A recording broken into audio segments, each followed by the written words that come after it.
Pastor, dari sejak kapan bersentuhan dengan dunia disabilitas? Sejarahnya cukup panjang, sebenarnya nggak terlalu lama, tapi awalnya memang saya sama istri sudah cukup mendedikasikan diri, istilahnya ambil keputusan untuk melayani.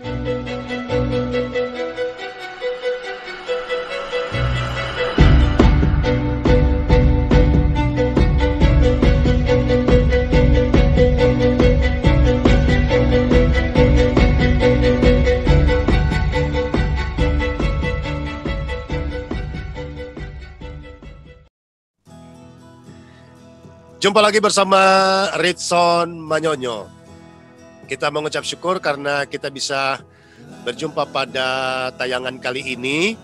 Dan harapan saya, para sahabat disabilitas, dimanapun Anda berada, ada dalam keadaan yang sehat, umur panjang, berbahagia, dan ada selalu ceria dan cerah hidupnya.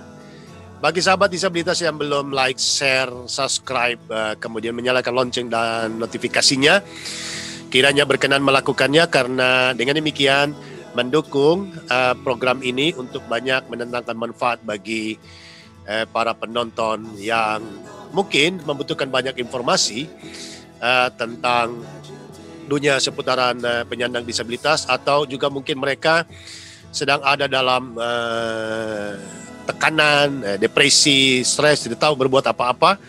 Nah, diharapkan dengan adanya channel ini akan banyak memberi motivasi, inspirasi, dan penguatan.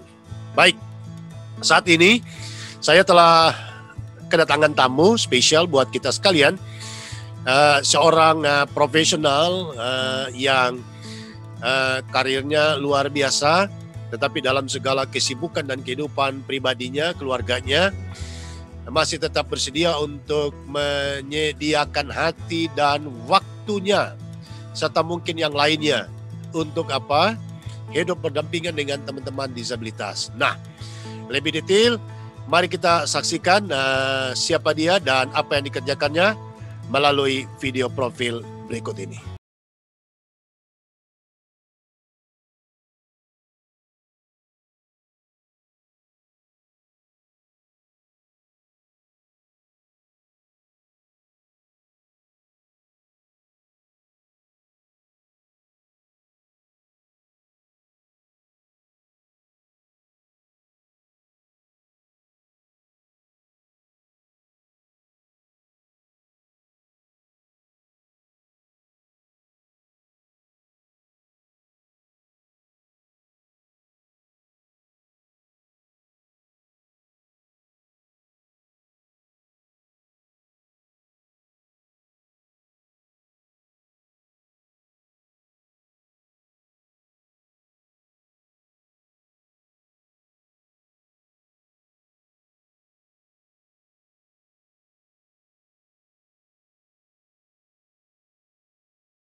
Center for Christ. Apa itu sahabat disabilitas? Nanti sebentar kita akan banyak mendengarkan informasi tentang itu.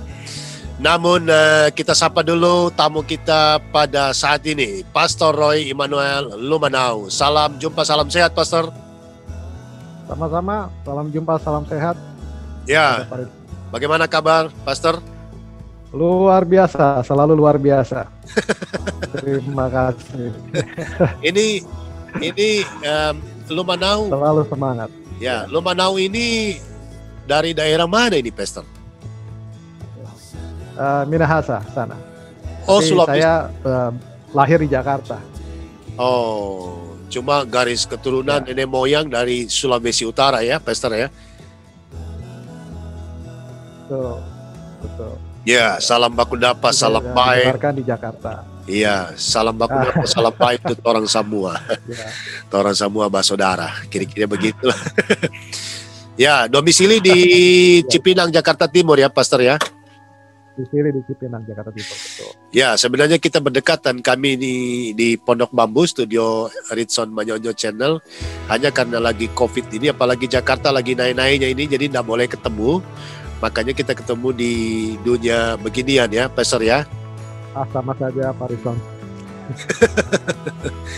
Ya, aktivitas di musim pandemik ini sebelum kita lebih jauh, Pastor? Masih, kalau saya seorang pengusaha, saya dan istri kami adalah pengusaha. Jadi memang sehari-harinya kami ngantor, itu aktivitas terutama, tapi juga kami selesai melayani juga. Jadi kita melakukan dua-dua itu pada saat yang bersamaan. Baik, silakan Pastor perkenalan agar sahabat disabilitas bisa tahu sedikit profil Pastor, keluarga, dan sedikit aktivitasnya. Oke. Jadi nama saya Roy Manuel Lumanau, saya dan istri, kami berdua memang adalah pengusaha, kami memiliki usaha di daerah Jakarta Barat.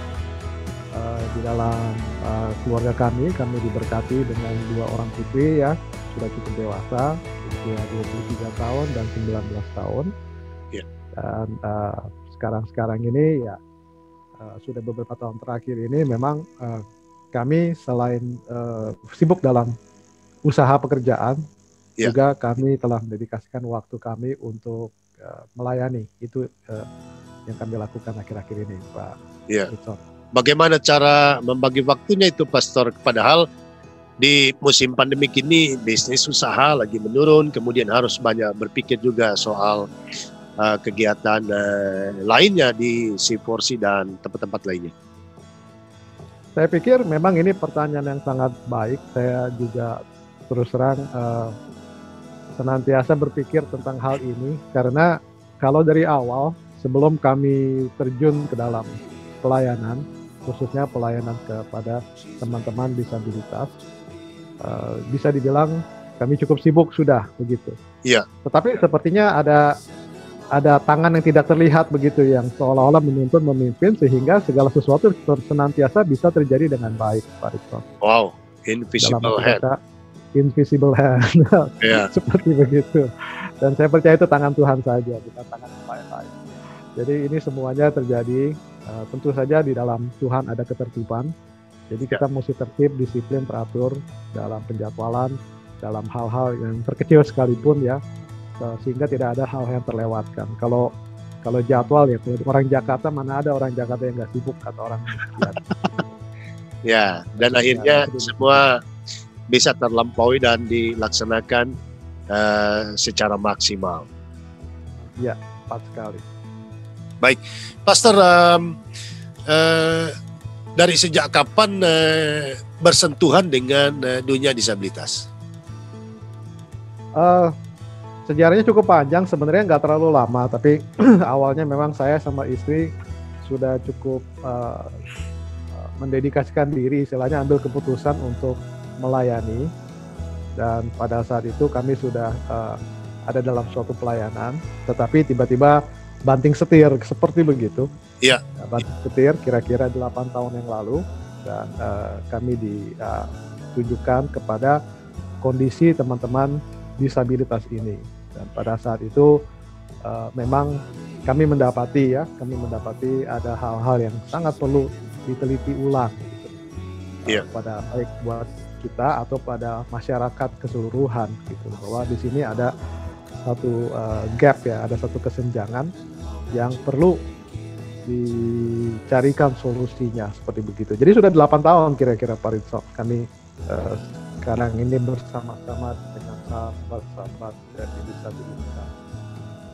Ya, Anda kan seorang profesional, pengusaha, pebisnis, kemudian ada anak-anak yang harus didampingi, kemudian membuka pelayanan C4C yang spesifik menangani teman-teman disabilitas. Mengapa harus terjun langsung? Kenapa nggak berbagi aja, bakti sosial atau berbagi rezeki dengan mereka? Kenapa harus terjun lagi? Ya, ini pertanyaan yang teramat bagus sekali, karena banyak sekali yang mungkin menanyakan hal ini kepada kami ya. Tapi perlu saya landaskan dulu bahwa kami, saya dan istri melayani bukan hanya berdua. Tentu saja kami ada tim mereka-mereka yang sehati sepikir ya.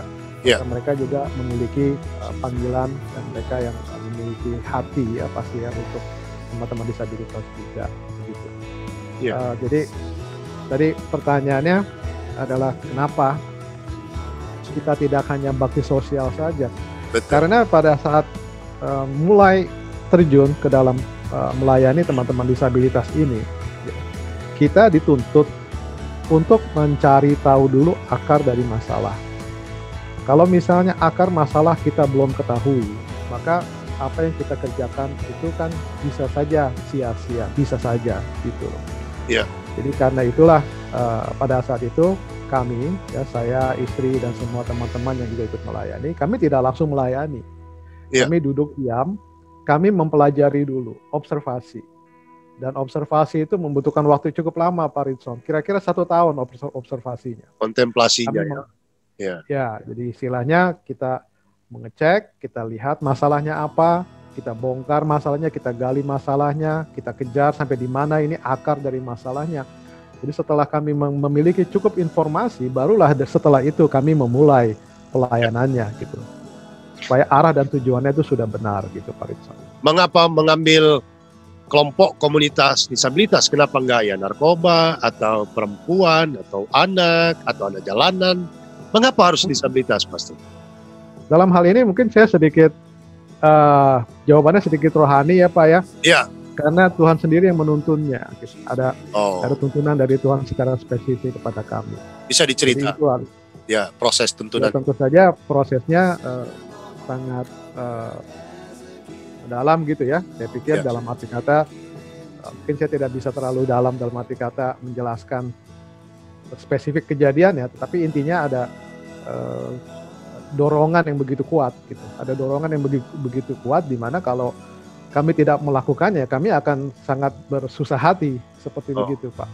Jadi ada dorongan yang begitu kuat, dan dari dorongan inilah pada saat lebih kami melakukannya lagi, lalu ada damai sejahtera dan hati kami menjadi puas gitu. Jadi dengan demikian arah tujuan dari Tuhan ini memang sudah benar gitu.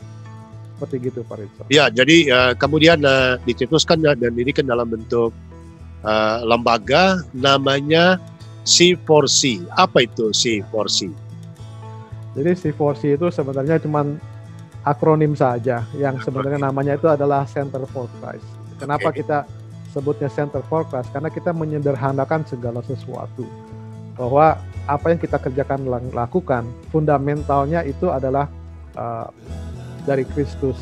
Jadi karena kami lembaga Kristiani, berarti kami adalah lembaga yang dikirim oleh Kristus. Jadi kita sebutlah center untuk Kristus, berarti Center for Christ. Kalau di dalam singkatan itu C4C namanya. Kalau dalam kelembagaan, nama yayasan kami adalah Yayasan Pintu Gerbang Pujian. Yayasan Pintu Gerbang Pujian. Betul. Apakah ini anggota-anggotanya yang diajak di sana hanya khusus yang Nasrani, Kristen, Katolik, atau agama lain boleh bergabung? Jadi intisari dari apa yang kami kerjakan lakukan itu sudah pasti bukan hanya Nasrani saja. Ya, jadi di sini titik beratnya adalah kepada disabilitas umum, pada umumnya. Jadi banyak sekali yang kita lakukan, kita meneliti terlebih dahulu gitu. Apa kebutuhan utama dari teman-teman disabilitas ini? Tentunya di sini kita harus menjawab gitu ya, kebutuhannya salah satu pasti sandang pangan ya, materi gitu kan. Itu salah satunya. Tapi juga ada kebutuhan-kebutuhan lain, kebutuhan untuk berkomunitas. Itu salah satu kebutuhan dari teman-teman disabilitas. Tapi juga ada kebutuhan yang lain, kebutuhan bagaimana supaya kehidupan dari teman-teman disabilitas ini bisa naik ya, bisa naik kelas. Nah, itu adalah dengan pelatihan-pelatihan, dengan mengembangkan talenta-talenta. Namun juga ada di situ komunitas yang memang Kristiani, dan kalau memang komunitas yang Kristiani ini tentu mereka juga membutuhkan apa yang namanya tuntunan rohani. Nah, itu kami juga lakukan. Tetapi ini hanya dilakukan khusus bagi yang Kristiani saja. Kristiani maksud saya adalah mereka yang dari kalangan Nasrani, Katolik, atau Kristen seperti itu, Pak. Cuman kalau untuk kegiatan pada umumnya, kegiatan kami terbuka untuk semua kalangan tua, muda, bahkan segala bentuk jenis disabilitas, ya kami terbuka, dan bahkan semua agama tidak masalah. Ya, sebab disabilitas juga sebenarnya, ya sebab teman-teman disabilitas juga itu sebenarnya membutuhkan dan sangat membutuhkan ya, dan merindukan pembinaan secara spiritual. Ya, pertanyaan saya, penyandang disabilitas itu kan adalah manusia yang juga membutuhkan pembinaan mental agar spiritual, agar mereka juga dapat menikmati, karena ya orang disabilitas juga mau ke surga juga ya, Pastor ya. Ya. Oleh karena itu makanya ada pembinaan bagi mereka yang Kristiani. Pembinaan model apa yang diberikan kepada mereka, Pastor? Amin. Ya, jadi mungkin saya berangkat dari ini dulu ya, dari landasan populasi dulu, supaya kita bisa mengerti terlebih dahulu urgensinya gitu ya, urgensinya. Ya. Kalau misalnya kita memandang teman-teman disabilitas ini, kalau dari data dari WHO itu, WHO menentukan bahwa 15% dari populasi dunia masuk dalam kategori disabilitas. Iya. Itu 15% dari WHO. Nah, definisi disabilitas ini memang tidak terlalu jelas, ya. Perimeternya itu seperti apa? Apa yang disebut sebagai disabilitas? Itu dari berabad-abad hingga sampai dengan hari ini pun juga definisi disabilitas itu juga masih belum final, tepat ya, belum tepat lah gitu ya. Apalagi di muka hukum juga masih abu-abu sekali. Tetapi kan manusia sudah terlalu cepat mengkategorikan disabilitas sebagai disabilitas. Nah, di sini kita menemukan banyak sekali ada yang namanya stigmatisme. Ya, karena kalau kita mendengar kata disabilitas, pasti itu diasosiasikan dengan sesuatu gitu ya. Mungkin bukan berarti sesuatu yang negatif, tetapi dengan sesuatu yang artinya tidak normal gitu. Nah, jadi intinya teman-teman yang tanda kutip ya masuk ke dalam kategori disabilitas ini memang sengsara. Kita mesti akui dan kita mesti ngomong belak-belakan gitu. Kesengsaraan mereka pertama-tama mengalami stigmatisme ini oleh masyarakat pada umumnya. Jadi masyarakat pada umumnya begitu melihat disabilitas mungkin kesannya kayak wah pasti ngerepotin, orang cacat, butuh bantuan, ya, perlu dikasihani. Iya. Ya, segala sesuatu lah. Ini kan stigmatisme yang ada di masyarakat, dan hasil dari stigmatisme itu teman-teman yang masuk dalam kategori disabilitas ini termarginalisasi, tersisihkan. Nah, tadi kan kita sebut 15% ya, 15% dari penduduk dunia itu disabilitas. Tapi saya baca dari data dari Kementerian Kesehatan. Ya. Maaf kalau saya salah, cuman kalau saya tidak salah ini data terakhir di 2015 gitu ya.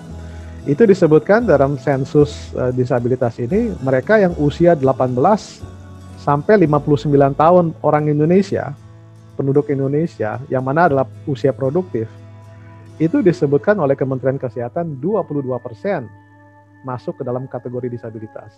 Wow. Nah, itu dahsyat sekali. Kalau misalnya kita baca 22% saja itu sudah wow, itu kok sampai segitu gitu. Tentu saja kembali lagi pada definisi disabilitas ini apa. Tapi oke lah. 22% dari masyarakat istilahnya itu masuk dalam kategori disabilitas. Betapa banyak orang-orang yang sengsara di luar sana mengalami hal seperti begini. Karena kan kita tahu dampak disabilitas kadang-kadang lebih buruk daripada disabilitas itu sendiri ya Pak Ridson ya. Iya.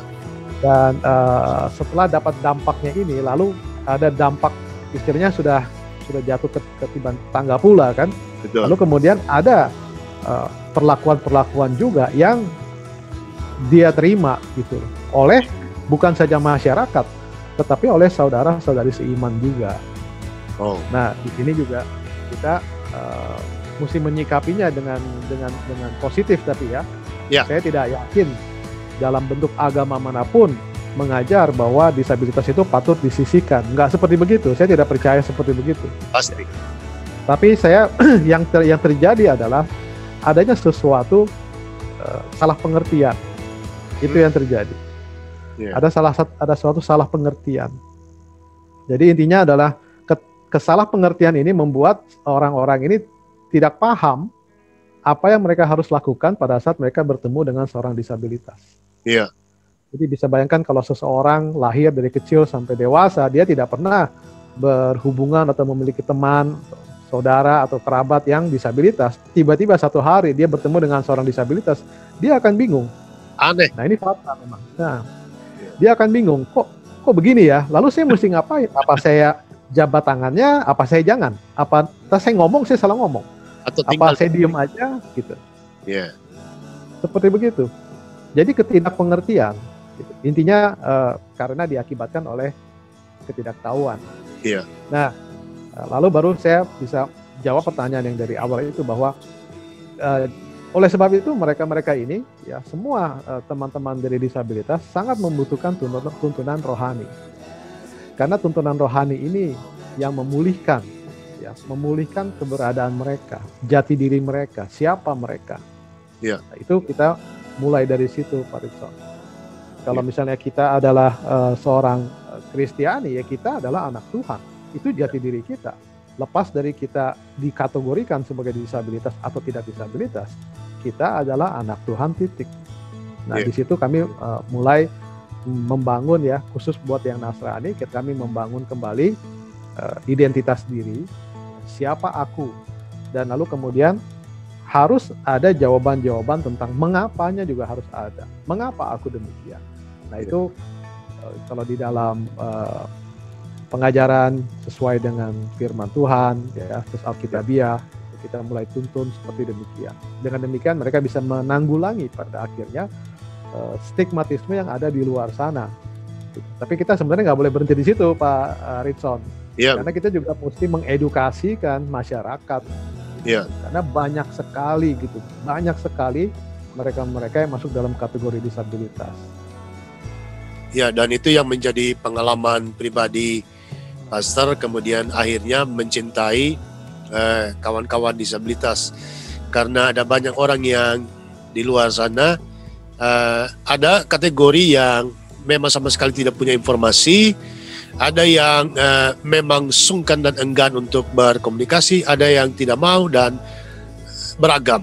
Nah, sekarang di C4C itu apakah disabilitasnya beragam atau hanya tunanetra atau semua, dan dari mana saja Pak Pastor?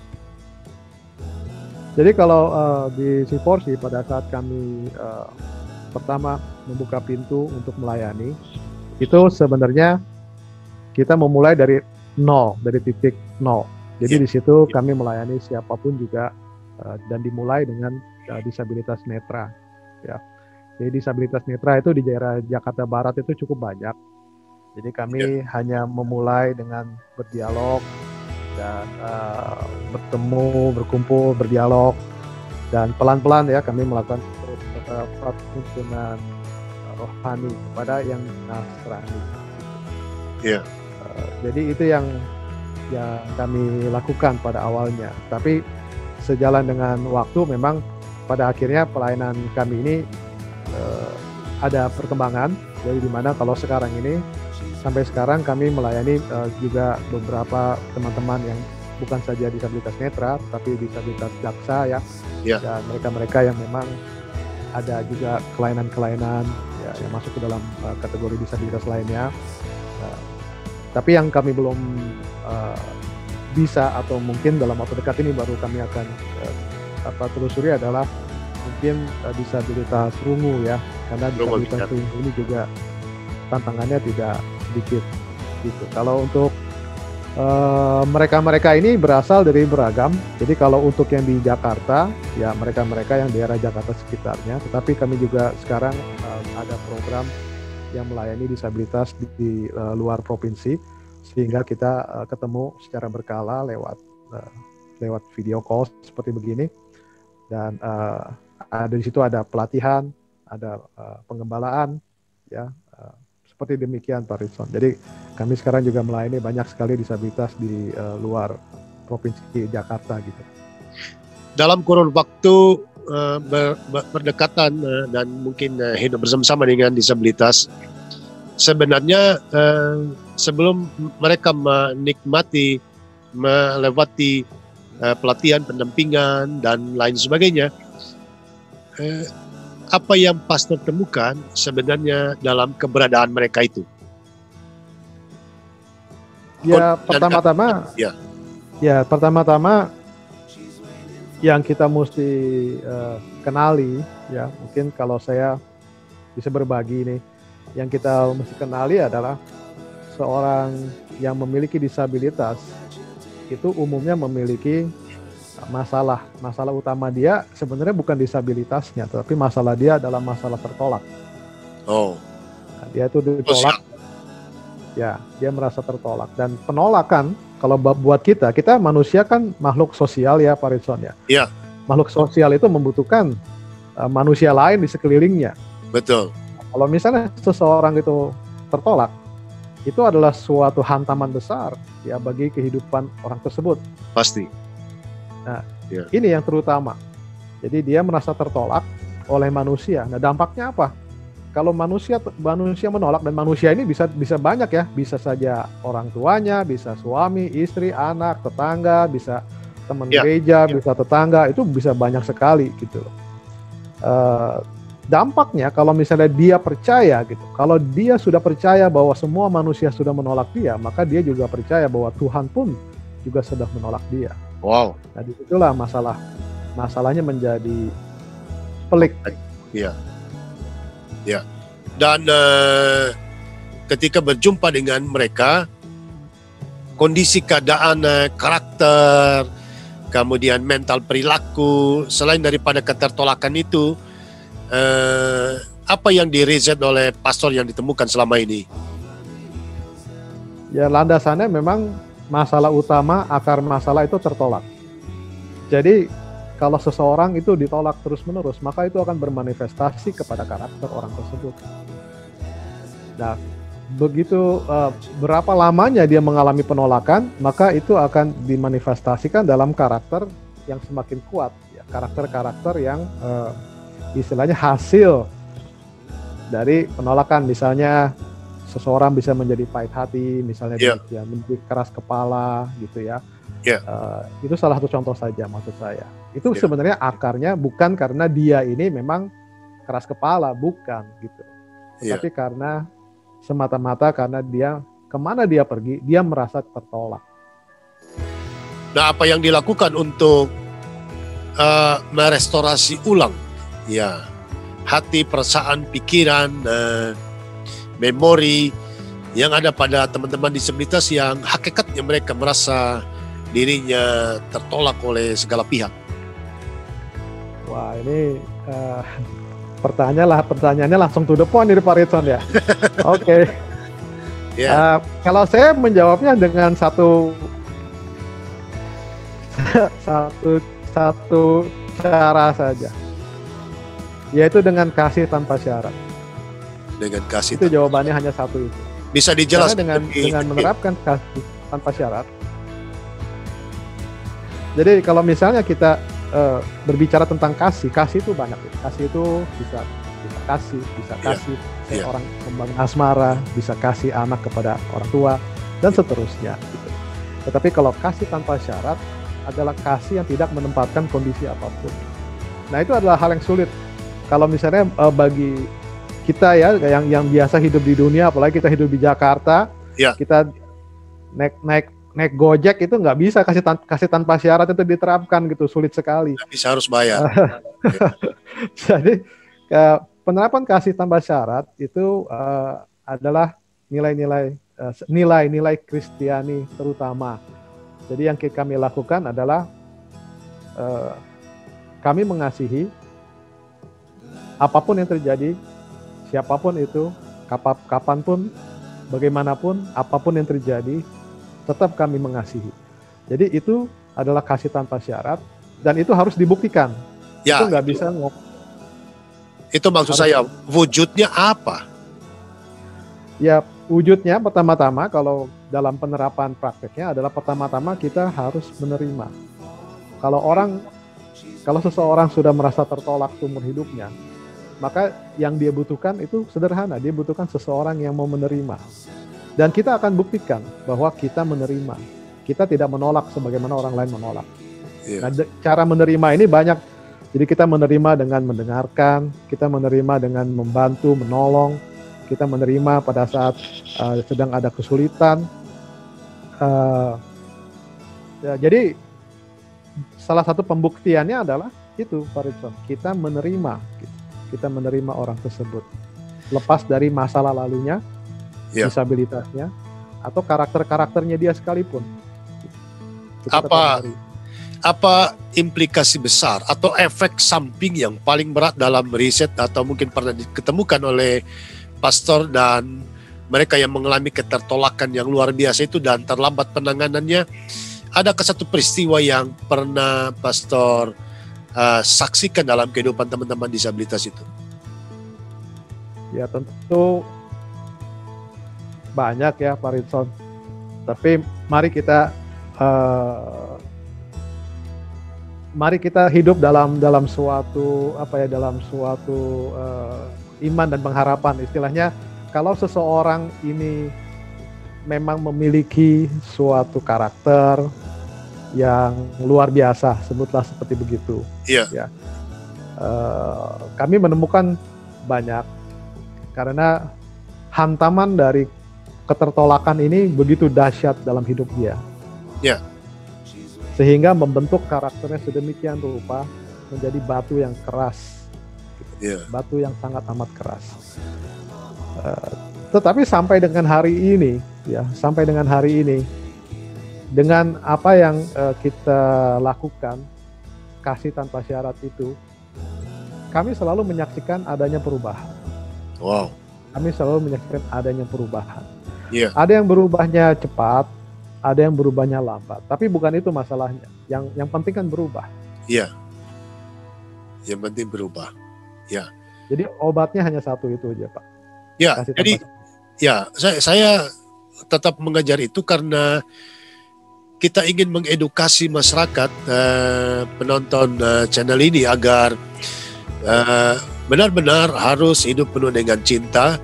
Sebab kalau tidak itu sangat berbahaya efeknya bagi orang-orang yang setiap saat mengalami ketertolakan. Bahkan kalau kita riset lebih detail, Pastor, angka bunuh diri di dunia dan di Indonesia akhir-akhir ini terus meningkat. Mungkin salah satu dampaknya karena tidak ada penerimaan di dalam rumah dan di lingkungan. Tentu, itu sebenarnya sama ya. Jadi kalau kita ngomong disabilitas, ini kan masalah yang dialami disabilitas. Tetapi anak-anak muda juga mengalami hal yang sama. Apalagi sekarang zamannya globalisasi ya, industri modern dengan sebut sosial media dan lain-lain. Seseorang bisa merasa tertolak hanya dengan duduk di rumah dan membaca satu pesan dari temannya yang menolak dia. Iya. Itu dahsyat sekali. Saya juga bisa memahami hal ini terjadi bukan saja di tengah-tengah disabilitas, tetapi bagi seluruh kalangan masyarakat. Hanya saja bedanya kalau teman-teman disabilitas ini sudah menahun. Ya, bedanya di situ mungkin. Menahun. Kalau masyarakat pada umumnya ya, kalau misalnya anak tidak menahun. Menahun dan komplikasi. Lama sekali gitu, sudah lama sekali dan komplikasi.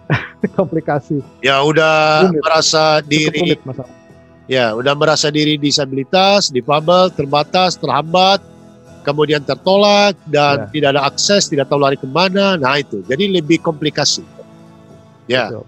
ya jadi sahabat disabilitas, bahwa cinta itu akan merestorasi, memperbaharui, mentransformasi segala keadaan yang buruk menjadi akan jauh lebih baik, akan ada kehidupan kegembiraan yang besar, kebahagiaan, dan sejatinya memberi kebahagiaan, berbagi kebahagiaan dengan orang lain adalah satu tindakan yang terpuji dalam kehidupan kita sebagai umat manusia.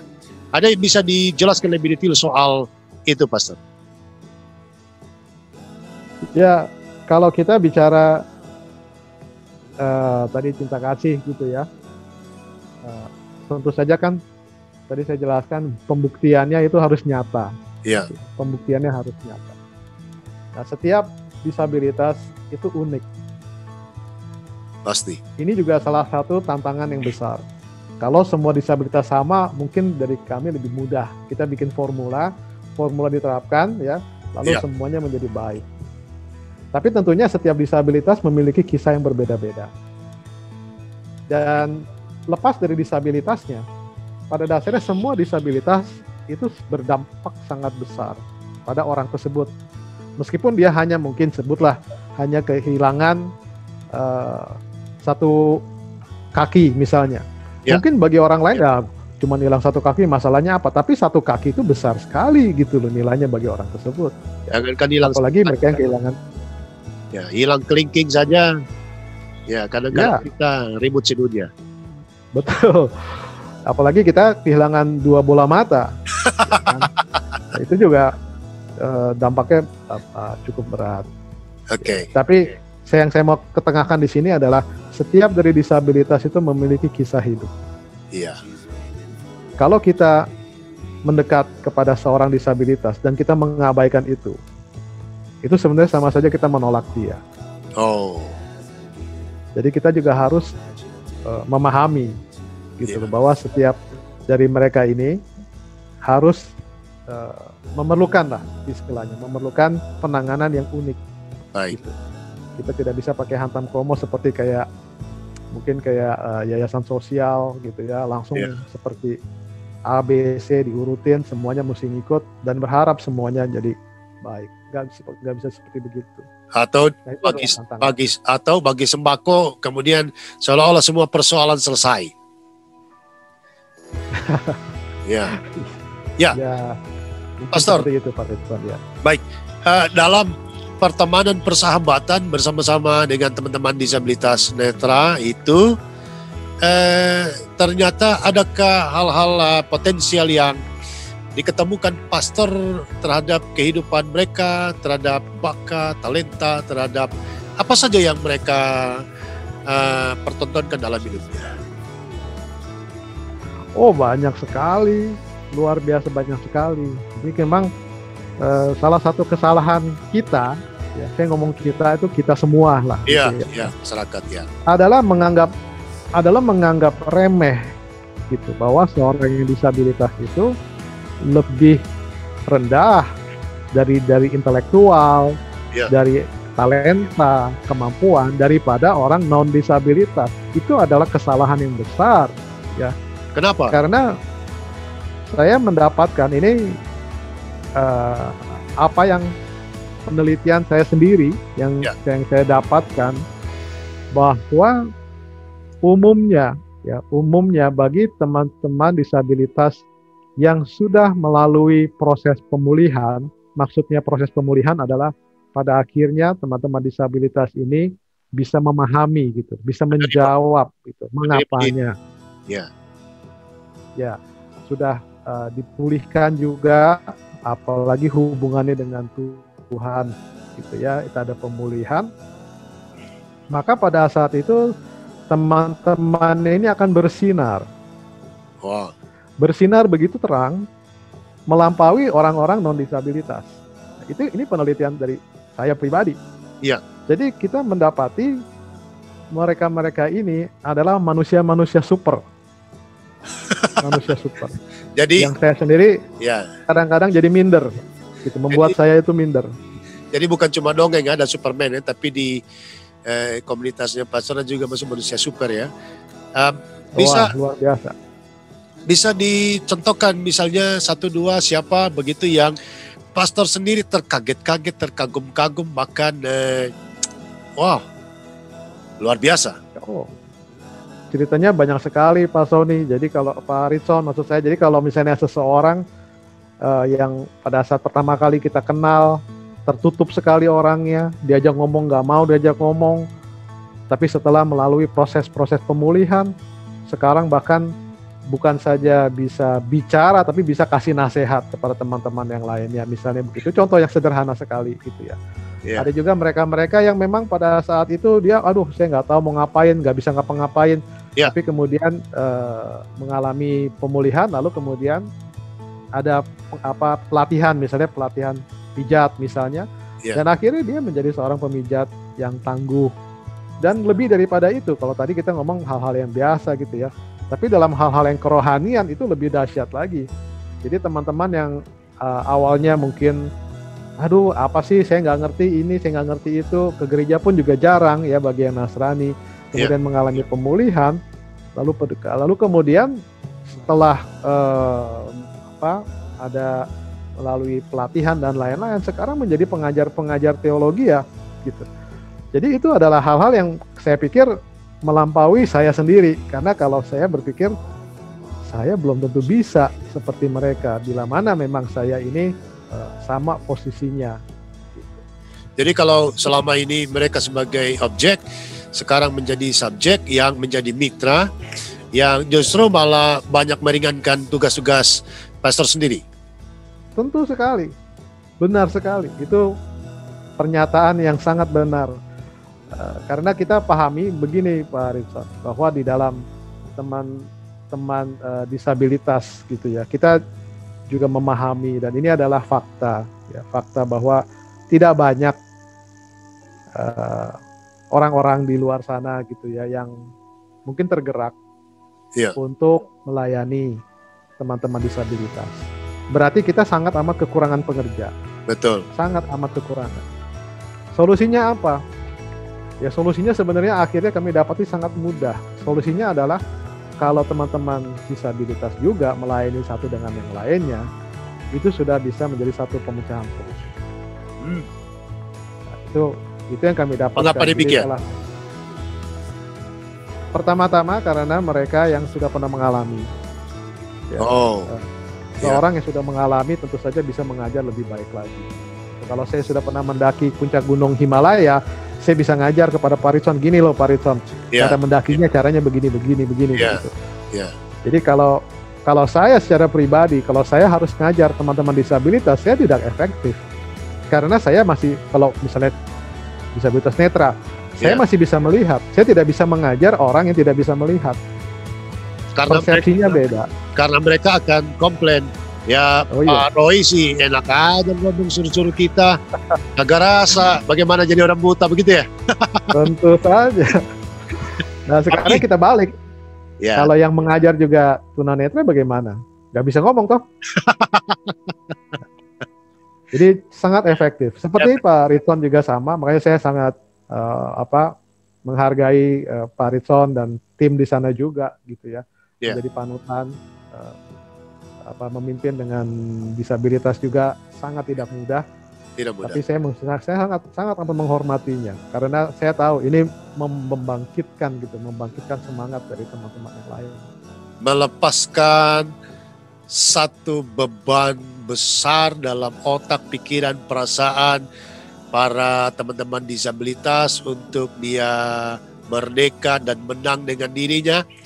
Itu pekerjaan tidak mudah, tapi apabila rantai belenggu itu sudah dicabut, kemudian selubung itu sudah dibuka, maka seperti Pastor bilang mereka akan bercahaya terang menjadi sinar yang gemerlapan. Kira-kira begitu ya Pastor ya? Tepat sekali.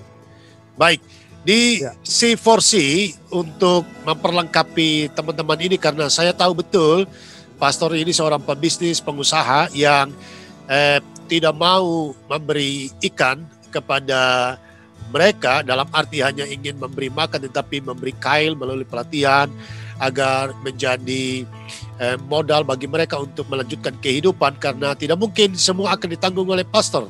Mereka harus berjuang karena sejatinya manusia adalah petarung dan pejuang. Pelatihan model apa saja yang diberikan di C4C? Ya, memang pelatihan di C4C ini sangat beragam. Kita mulai dari pelatihan kemandirian, ya kemandirian kalau seseorang baru saja mungkin divonis jadi tunanetra gitu kan, itu pasti pelatihan-pelatihan dasar tentang bagaimana mobilitas, lalu bagaimana menggunakan tongkat, bagaimana membaca braille, lalu kemudian lebih tinggi dari itu mungkin bagaimana mengoperasikan handphone, ya kan, Android atau iPhone atau komputer, ya. Lalu kemudian kita bisa naik sedikit lagi untuk pelatihan-pelatihan kemandirian, misalnya dia bisa membuat anyaman atau membuat eset untuk mungkin dijual, lalu kemudian dia bisa belajar untuk pijat, dia latih untuk bagaimana untuk menguasai teknik-teknik pijat. Lalu kemudian lebih daripada itu kita juga memberikan kesempatan buat mereka yang memang memiliki talenta-talenta khusus dalam musik, ya. Jadi kita seni musik berarti dari vokal, bass, gitar, drum, itu kami berikan, band juga kami berikan pelatihannya, dan khusus untuk yang Nasrani. Kami memberikan pelatihan, bukan pelatihan bahkan kelas-kelas teologi, ya, yang di situ bukan saja kita belajar, ya, bukan saja kita belajar tentang firman Tuhan atau Alkitab, tapi kita juga belajar untuk bersekutu bersama-sama, dan banyak sekali pengayaan-pengayaan, ya, kerohanian yang kami lakukan kepada mereka-mereka juga, gitu, khusus untuk yang Kristiani. Dan itu mereka bisa melampauinya, bisa melewatinya, dan dalam perjalanannya saya percaya pastor tidak akan atau bukan pertanyaan saya percaya pada awalnya tidak akan menyangka sejauh ini pencapaiannya. Bagaimana, pastor? Wah, itu tepat pada sasaran. Terus terang saya tidak tahu. Tepat sekali. Ya. Saya tidak tahu. Karena itu kan semua diawali dari satu hal, yaitu panggilan. Betul. Dorongan. Arahnya kemana, ya tentu saja saya secara pribadi tidak tahu. Cuman satu hal yang saya tahu, bahwa kalau saya bisa mengerti Tuhan saya, hati Tuhan saya itu sangat berbelas kasih kepada orang-orang yang dikategorikan oleh masyarakat sebagai disabilitas. Dan kalau Tuhan saya berbelas kasih, pasti ada mukjizat terjadi. Betul. Hanya itu yang saya tahu. Selebihnya adalah kerja keras. Kerja keras bukan berarti kerja keras kita dengan kemampuan kita, ya. Saya rasa dalam arti kata ini bisa kita buktikan bahwa tidak mungkin ini terjadi, gitu, dengan pikiran otak manusia. Karena manusia itu sangat terbatas. Jadi yang dibutuhkan di sini adalah pemikiran-pemikiran ilahi yang kreatif, yang datangnya dari luar sana, gitu, yang dari atas sana lah sebutnya. Jadi harus dia sendiri yang tuntun bagaimana caranya. Jadi saya kasih contoh, mungkin kalau di tempat El Safan kan di sana juga dahsyat sekali kan, ada pengajaran kelas-kelas. Dan kami juga melakukan hal yang sama, tapi kami melakukan, kalau kelas-kelas ini kami melakukannya untuk kelas-kelas teologi khusus. Dan bagaimana caranya? Sekarang kita berpikir bagaimana caranya seorang disabilitas netra bisa membaca Alkitab. Baca itu buku. Satu saja nggak mungkin, gitu, di atas kertas tidak mungkin. Dan kami coba dengan segala cara. Kami coba dengan braille, kami coba dengan suara, kami coba dengan banyak hal, gitu, ya. Tantangannya banyak sekali. Tetapi anehnya dengan adanya perkembangan zaman justru itu membuka jalan, gitu. Kalau zaman sekarang kita untuk baca Alkitab kita tinggal share aja pakai WhatsApp, selesai. Ini kan nggak mungkin terjadi 10 tahun yang lalu, gitu. Dengan demikian mungkin menurut saya kita mengambil, tanda kutip ya, mengambil keuntungan dari kemajuan zaman, sehingga segala sesuatu sekarang bisa berjalan dengan lebih dahsyat lagi. Jadi poinnya jangan menunggu segala sesuatunya ada, tetapi poinnya adalah bertindaklah sekalipun kecil, dan jika itu berkenan di hadapan Tuhan, maka Dia akan membuka semua jalan dan menjawab semua tantangannya. Tepat sekali. Luar biasa. Pastor, saya ingin tahu perasaannya pastor bersama istri dan kedua anak. Kemudian manakala berkumpul dengan teman-teman disabilitas yang tadinya acak-acakan, kemudian mereka hidupnya sembrono, mentalnya ciut, dan kemudian hidup dalam tekanan, penderitaan. Dan setelah sekian tahun dan ada dalam satu situasi yang sama, suasana yang sama, pastor melihat mereka bermain gitar, bermain drum, bermain musik. Mereka mungkin ada yang menjadi worship leader, ada yang bermain komputer. Mungkin apa yang ada dalam hati pastor menyaksikan itu semua? Wah, oke, ini pertanyaannya sangat dalam nih kayaknya nih arahnya. nanti membuat saya emosional nih, jangan begitu dong. Ya. Intinya Pak Ritson begini, kalau saya mungkin jawabnya sedikit diplomatis. Yeah. Jawaban saya adalah kami semua, baik dari kami, semua pengerja-pengerja yang aktif melayani di C4C, kami tidak lain dan tidak lebih dari hanya anggota keluarga. Yeah. Jadi setiap dari mereka yang datang dan memang perlu dilayani, mereka semua kami panggil sebagai anggota keluarga kami. Yeah. Jadi sebagai anggota keluarga tentu saja kami sangat bersukacita pada saat seseorang dipulihkan, seseorang itu bisa bangkit. Tapi mereka keluarga gitu. Yeah. Jadi kalau keluarga kan istilahnya ada unsur sudah selayaknya lah ya, karena di dalam keluarga itu kita harus saling membantu, menolong. Yeah. Jadi konsep keluarga ini yang kami ketengahkan di tengah-tengah C4C. Jadi satu dengan yang lain memanggil satu dengan lain sebagai saudara dan saudari, atau brother atau sister seperti itu. Itu konsep saya rasa yang jawaban saya sedikit diplomatis ya Pak ya, minta maaf. Atau begini Pastor, adakah kepuasan batin tertentu yang muncul dalam batinnya pastor yang sangat terpuaskan oleh karena pertolongan Tuhan sehingga menyaksikan gitu ya. Sehingga pada satu saat mungkin pastor saya kan nanti kita meninggalkan satu legacy yang kuat. Wah, kenapa Tuhan harus memakai hidup saya sehingga mereka harus mengalami pencapaian sebegini hebat. Jadi saya dipaksa nih akhirnya nih, saya dipaksa untuk ngomong nih. Ya baiklah kalau dipaksa. Yeah. Ya pokoknya jawaban dari saya adalah tidak terucapkan. Kalau setiap kali saya secara pribadi melihat teman-teman yang akhirnya bisa menaklukkan tantangan hidup mereka gitu ya, dengan pelayanan yang dipercayakan kepada kami oleh Tuhan. Maka di situ ada, kalau dibilang kepuasan itu understatement ya Pak ya. Iya. Kalau dibilang bangga juga tuh understatement. Iya. Istilahnya tidak terucapkan. Kalau buat saya, kami dulu melayani banyak Pak, sebelum kami melayani di tengah-tengah disabilitas. Kami melayani KKR, kami melayani ya istilahnya, dan di situ kami juga pernah menyaksikan banyak mujizat, banyak menyaksikan pertobatan, ya manifestasi karunia dan lain-lain begitu.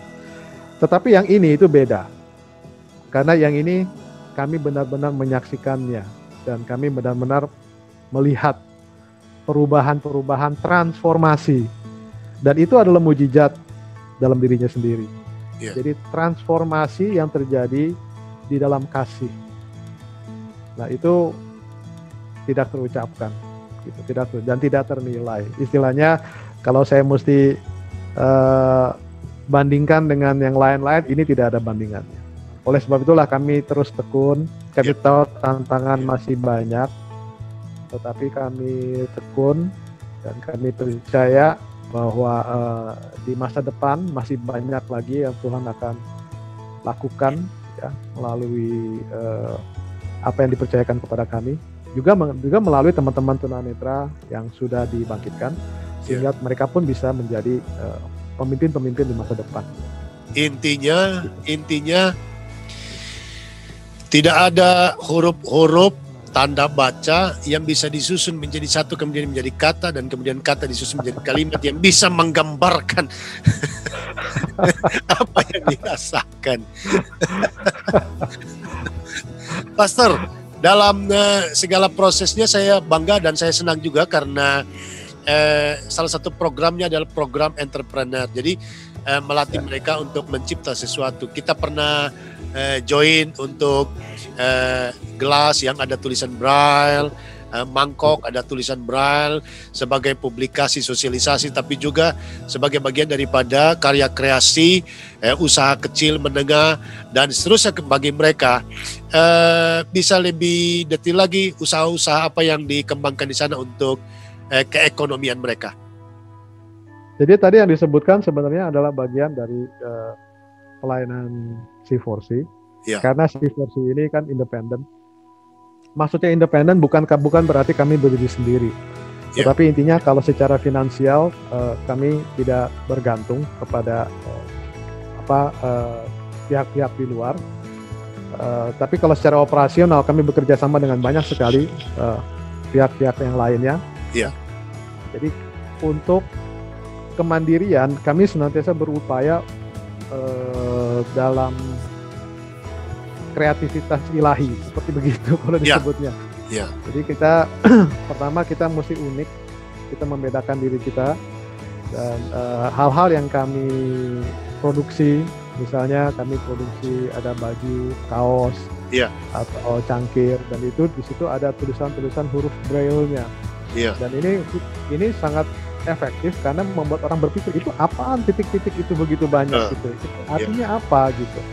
Dan itu mengembangkan rasa ingin tahu dari masyarakat atau saudara-saudari seiman juga. Dan di situ lalu mereka bisa melihat gitu, oh rupanya ini untuk ini. Dan di situ ada beberapa yang bahkan bisa kenalan dengan teman-teman yang tunanetra ini juga. Lalu bahkan teman-teman ini juga kan yang bisa menjualnya juga gitu. Jadi hal-hal yang kreativitas seperti begini memang kami sedang gali terus-menerus. Masih panjang dan lebar, masih banyak yang belum digali. Tapi saya percaya ke depannya akan lebih kreatif lagi. Karena ini juga sangat penting ya buat teman-teman. Sangat penting. Jadi jangan menganggap teman-teman disabilitas ini bisanya hanya pijat doang. Atau bisanya hanya jadi mungkin ya musik doang, atau ada yang bilang jadi operator, yang mana bagus semua, itu tidak ada yang salah dengan itu. Tapi kita mau membuktikan, jadi kita akan buktikan bahwa banyak sekali hal-hal kreatif lain yang bisa dilakukan oleh teman-teman disabilitas. Luar biasa. Pastor Roy, lo menau. Pernahkah komplain istri dan anak-anakku, papa kerjaannya yang begini-beginian itu loh?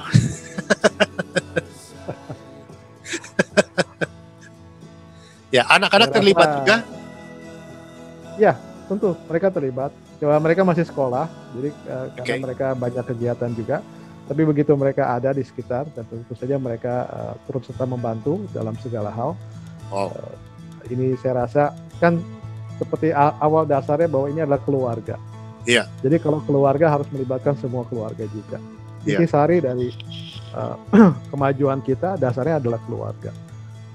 Ya, seandainya begitu banyak keluarga seperti model keluarga Pak Roy, saya pikir bukan cuma disabilitas yang bisa tertolong di negeri ini, ada begitu banyak orang yang juga mengalami kesusahan, dan ada begitu banyak keluarga yang hatinya seperti Pak Roy, maka semua persoalan bisa selesai. Tapi entah itu akan terjadi, kita tidak tahu. Ya Pastor ya? Pasti akan terjadi. Saya yakin Tuhan menggerakkan lebih banyak orang lagi. Amin. Ya. Dan begitu banyak orang sedang menunggu keluarga kita untuk bisa bermanfaat bagi keluarga-keluarga mereka yang sedang mengalami kesulitan. Baik. Betul. Ya. Pastor, apa yang Pastor ingin beri nasihat atau semacam himbauan atau apalah yang ingin disampaikan kepada masyarakat, kepada lembaga keumatan atau kepada pemerintah atau kepada siapa sajalah yang Menurut Pak Roy, apabila dilakukan bersama akan mempercepat proses untuk pemberdayaan dan membuat teman-teman disabilitas di Indonesia itu menjadi hidup mandiri. Ya, ini hal yang sulit karena kalau begitu banyak sekali yang mesti kita jabarkan. Tapi kalau disederhanakan, dikerucutkan kepada satu hal saja, saya hanya bisa memberikan kesaksian pribadi gitu, bahwa pada awalnya dorongan ini kan timbul dari pada saat kita mengobservasi suatu masalah. Jadi kita jangan cuek gitu. Ngomong-ngomong Jakartanya gitu, jangan cuek. Kita perhatikan di sekeliling kita. Banyak sekali masalah-masalah terjadi. Jangan jadi orang Jakarta pada umumnya yang terlalu sibuk dengan karir, ya, dengan uang, dengan usaha, atau dan lain-lainnya seperti itu. Jangan cuek karena waktu itu sangat terbatas. Sangat terbatas. Apalagi setelah COVID ini kita praktis sudah kehilangan 1 tahun ya, Pak Ritson ya. Banyak dari kita kehilangan 1 tahun ini. Entah itu mungkin dari kita tadinya mau bisnis atau mau bagaimana, nggak kejadian. Ya kan? Jadi kita sudah kehilangan 1 tahun. Bagaimana kalau nanti ada COVID generasi kedua, generasi ketiga yang kita akan kehilangan mungkin 2 tahun, 5 tahun dan seterusnya. Jadi waktu ininya adalah sangat singkat. Gitu. Betul. Waktu sangat singkat, rambut kita nggak makin hitam. Jadi bagi sahabat-sahabat terkasih, itu para profesional atau para pengusaha, atau mereka ya ibu rumah tangga, yang mereka yang bisa kita sebut memiliki cukup waktu, cukup resources untuk dialokasikan. Dan saya nggak ngomong uang saja, karena kalau ngomong uang itu salah. Bisa dialokasikan dalam bentuk tenaga, pemikiran, dan lain-lain gitu ya. Coba perhatikan di sekeliling kita. Kalau misalnya memang sesuai dengan sensus dari Kementerian Kesehatan begitu. Dikatakan 22% dari orang Indonesia usia 18 sampai 59 itu masuk disabilitas, dan yang terbesar daripadanya adalah disabilitas yang memiliki kesulitan untuk melihat. Itu totalnya 6,36%, yang mana dahsyat sekali jumlahnya. 3,7. Ini termasuk ini termasuk yang buta total dan low vision ya, termasuk juga. Jadi kita perhatikan sekeliling kita. Perhatikan saja. Dan kalau memperhatikan itu jangan 5 menit gitu. Kalau untuk saya memperhatikannya selama 1 tahun. Amati. 1 tahun, perhatikan, ajak ngomong, lihat ke rumahnya, ngobrol sama keluarganya, ngobrol lagi, cek lagi masalahnya apa, begitu ya. Dan saya yakin kalau kita mau melakukan begitu aja, kita akan mengalami dorongan yang sama. Karena kita manusia tuh memiliki apa yang namanya hati nurani. Ya, kita nggak usah ngomong terlalu dalam ya, tapi hati nurani kita akan mendorong kita untuk melakukan sesuatu. Nah, apakah yang kita harus lakukan? Ya, pasti nanti akan ada dorongan lainnya, begitu. Jadi saya begitu, Pak Ritson. Sahabat disabilitas, berbagi sembako, berbagi uang, itu penting. Tapi ada hal yang lebih penting adalah berbagi kasih, berbagi cinta dengan sesama. Karena kalau kita hadir dalam dunia mereka dan mereka terpulihkan, itu adalah satu kebahagiaan yang tak terhingga.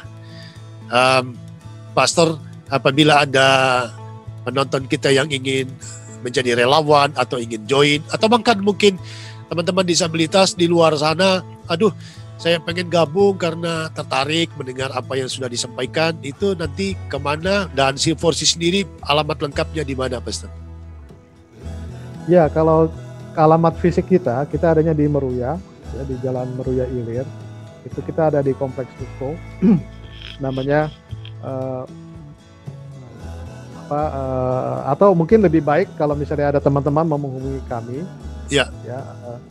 bisa datang ke Ruko Icon 21. Itu tulisannya Ruko, ikonnya itu ICON, Ruko Icon tulisannya Ruko Icon 21, bloknya blok 3A. Di situ kita adanya pas di Jalan Meruya Ilir, Jakarta Barat.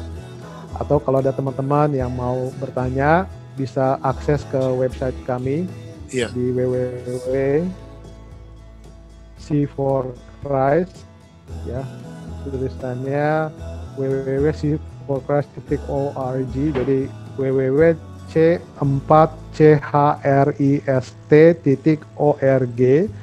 Nah, di situ mungkin kalau ada pertanyaan bisa masuk ke situ, bisa kirim email ke kami dan kami akan tindak lanjuti.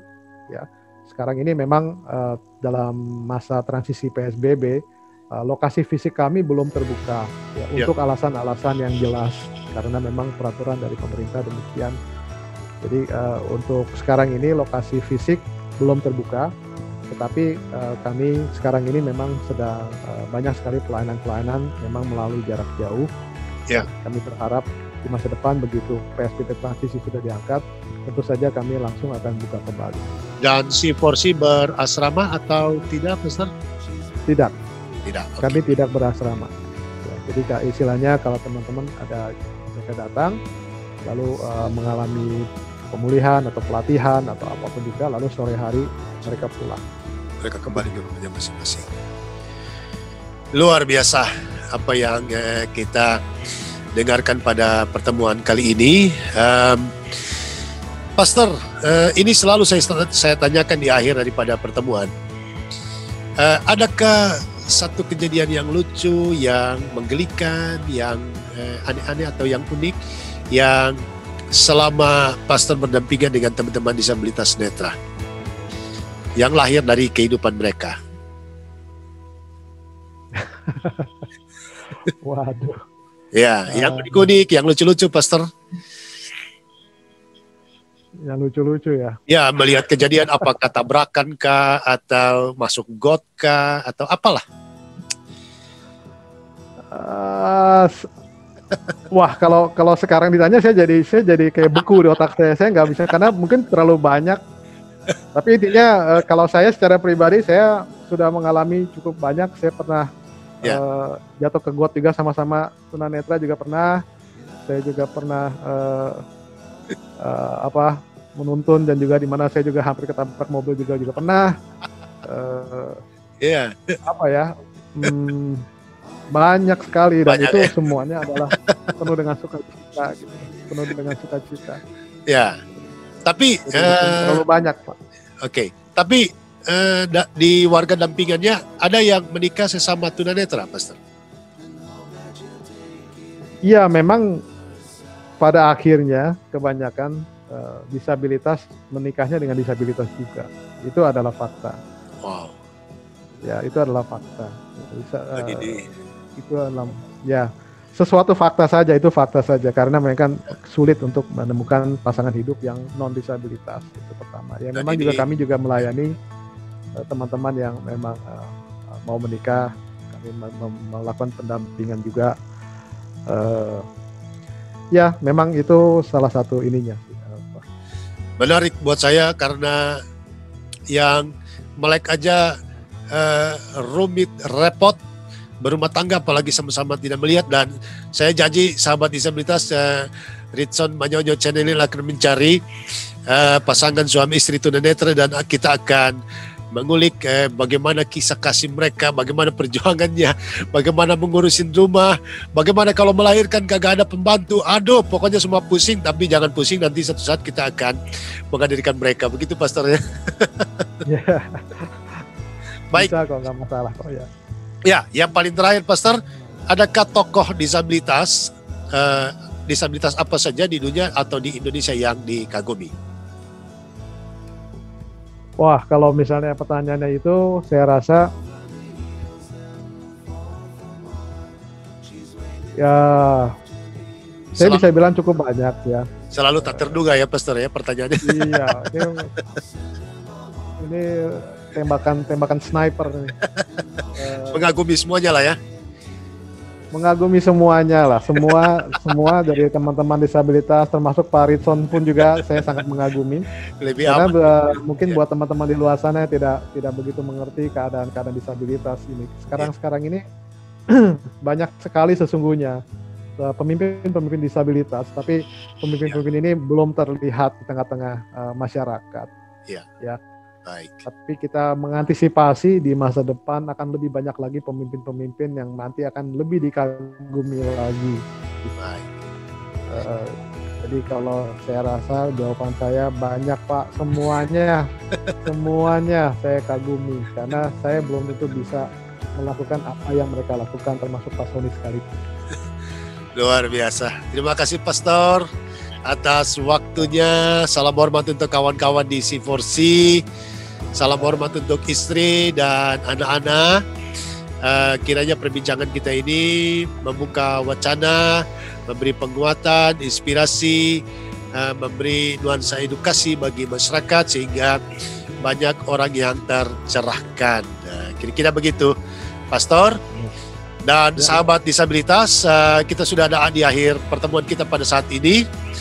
Untuk kita bisa menjadi pribadi yang bermanfaat dan berguna bagi banyak orang, kita bisa punya cinta, punya kasih, dan itu semua dapat terwujudkan. Maka dengan itu marilah kita mulai terus belajar untuk dapat melihat apa yang tidak pernah bisa dilihat oleh mata orang biasa. Untuk itu, agar channel ini terus dapat berkembang, maka jangan lupa subscribe, like, share, and comment, serta menyalakan lonceng notifikasinya agar para sahabat sekalian yang pertama kali mendapatkan video-video yang bermutu tentang dunia disabilitas yang ada di sekeliling kita. Sambil kita mengingat pesan Ibu, jangan lupa pakai masker, jaga jarak, jauhi kerumunan, cuci tangan selalu dengan sabun di air yang mengalir, dan kiranya kita selalu terhindarkan daripada COVID-19. Ritson Manyonyo, Pastor Roy, Manuel Lumanau, C4C, mengucapkan terima kasih atas perhatian kita sekalian. Salam sehat dan sampai jumpa.